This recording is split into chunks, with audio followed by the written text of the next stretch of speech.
Instagram. I want to stalk a little bit. He doesn't have one. Say what? Yeah. Oh no, see, that's shady. Let's play a game. Tell me something you don't want me to know. I hate this. Okay. Put all our hopes in finding happiness through someone else. Yeah. Girl, you all digmatized and I haven't even seen this dude. What's going on? I'm gonna tell you, but you're gonna freak out. Bonjour à tous et bienvenue dans cette nouvelle review, et aujourd'hui on va parler du film Fresh, sorti en 2022, réalisé par Mimi Cave, et dans les rôles titres Daisy Edgar Jones et Stan Sebastian. De quoi parle ce film? Eh bien nous suivons l'histoire de Noah, jeune femme interprétée par Daisy Edgar Jones, qui cherche désespérément l'amour et qui tourne sa vie sur les plateformes de rencontres, jusqu'au jour où elle va rencontrer Steve dans un supermarché interprété par Stan Sebastian. Ces deux vont se donner rendez-vous, une relation amoureuse va grandir entre eux, jusqu'au jour où Noah va se rendre compte que Steve n'est peut-être pas comme les autres, et qu'il a des parts sombres, et surtout des appétits très particuliers. Que dire du film Fresh? Eh bien, j'ai bien aimé ce film. Et commençons tout de suite avec la réalisation. En termes de réalisation, c'est extrêmement bien maîtrisé. On peut s'attendre pour un film de ce style assez indépendant. C'est ce qui m'est revenu en fait en tête d'un film très indépendant en termes de style presque britannique dans sa manière d'être, extrêmement clos. On a un style extrêmement arty, reprise des années 70, des plans très serrés sur les personnages, les visages, les grains de peau des personnages. C'est assez intéressant quand on a une peau assez très blanche de Daisy Edgar Jones qui va s'accommoder ou s'acclimater plutôt à l'environnement et au décor.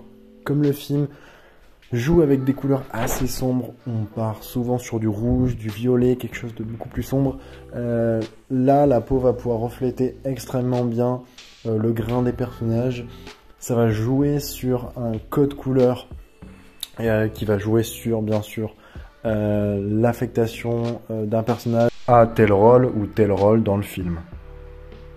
De plus, le film parle du thème du cannibalisme, donc utiliser des codes couleurs comme le rouge, violet, en fait tout ce qui se rapporte à la chair donne une légitimité et logique d'utiliser ce genre de code couleurs dans un film comme celui-ci.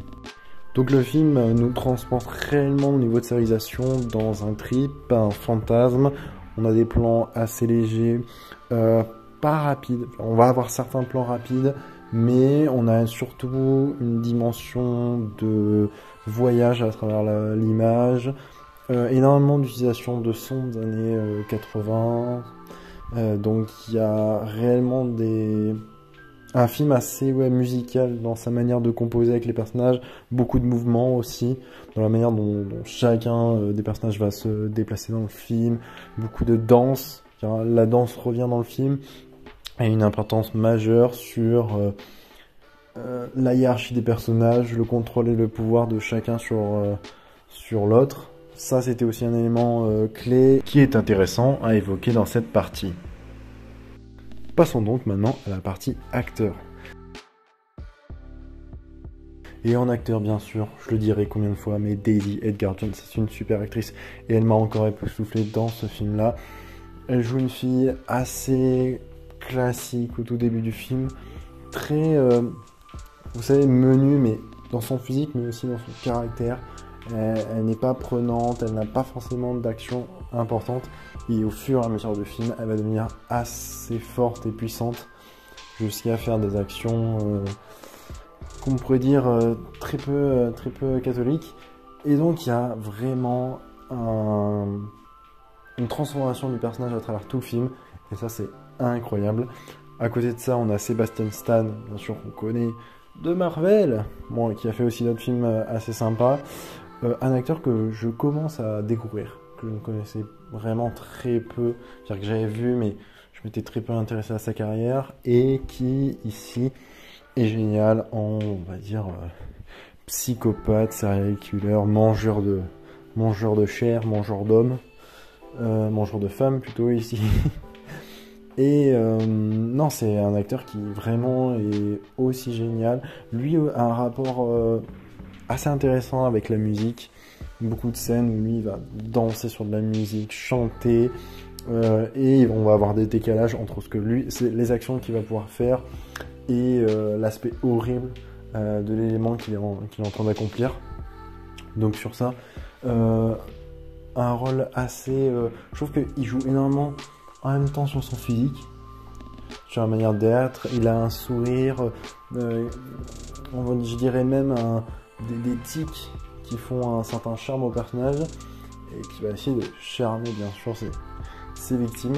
Et le duo, le couple entre ces deux acteurs est assez génial. Je parlais de danse et de musique et de chant, et vraiment il va y avoir des scènes de danse en duo qui, je trouve, quand on regarde au début du film et à la fin du film, se répondent, et je trouve que c'est assez génial. Je parlais de hiérarchie de personnages. En parlant de danse et de musique, bien sûr, on va passer à la section musique. Donc pour cette partie musique, si on prend la bande son en elle-même, elle va pas vous revenir en tête. Moi, après, j'y suis retourné sur YouTube pour l'écouter. Elle est pas folle. Je trouve que c'est une musique d'ambiance.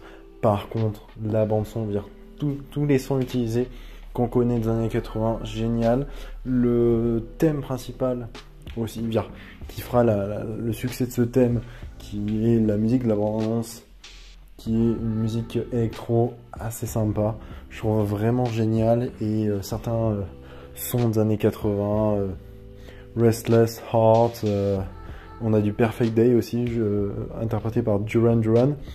Et les sons sont vraiment incroyablement inclus. Je pensais à la scène la scène avec le son de Perfect Day, qui est juste génial, que moi j'adore, qui a un son en fait d'un personnage qui va courir, et le rythme de la scène vraiment s'intensifie, et on sent qu'on est à un moment du film où il y a un crescendo, et là il y a l'utilisation assez parfaite, je dirais, de l'utilisation d'une musique.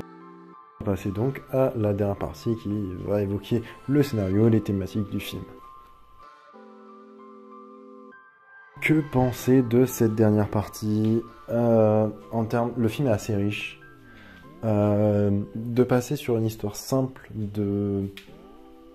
on va dire, de tueur en série. Le film ne s'introduit même pas comme ça, je dirais. C'est plus une comédie romantique qui tourne au drame, on va dire. Et je trouve que le film passe en fait sur différents registres. On a un genre qui oscille entre de l'humour noir et vraiment de l'humour noir, donc comédie et horreur. Et le film a vraiment un changement de registre au cours du film, où des moments vont être assez dérangeants, qui peuvent vraiment nous effrayer, et certaines scènes où il va y avoir vraiment un échange de comique, j'allais dire, entre les personnages, qui peut être assez drôle, des moments de joie aussi, d'émotion, de pleurs, de tristesse. Le film passe par énormément d'émotions, mais on garde toujours ce brin d'humour noir qui passe par le jeu des personnages, mais aussi des comiques de situation. La thématique du cannibalisme y est donc bien présente. C'est vrai qu'il y a énormément de films qui sont passés, bien sûr, Cannibal Holocaust, mais des films beaucoup plus récents qui s'inscrivent dans une période contemporaine. Que dire sur ça? C'est que je trouve que le film l'utilise extrêmement bien. En fait, d'y intégrer de l'humour, de la comédie, rend la chose finalement beaucoup plus cinglante et beaucoup plus dérangeante sur certains plans du film, sans être non plus très explicite dans ce que vous allez pouvoir voir. Il y a certaines scènes qui peuvent être assez trash, je pense surtout à la fin du film, où vraiment là on va avoir de l'apothéose. Pas à mettre entre toutes les mains, mais c'est pas non plus le film le plus gore que vous verrez, et je pense que c'est pas l'intérêt du film. Je vous conseille donc vivement de voir le film Fresh.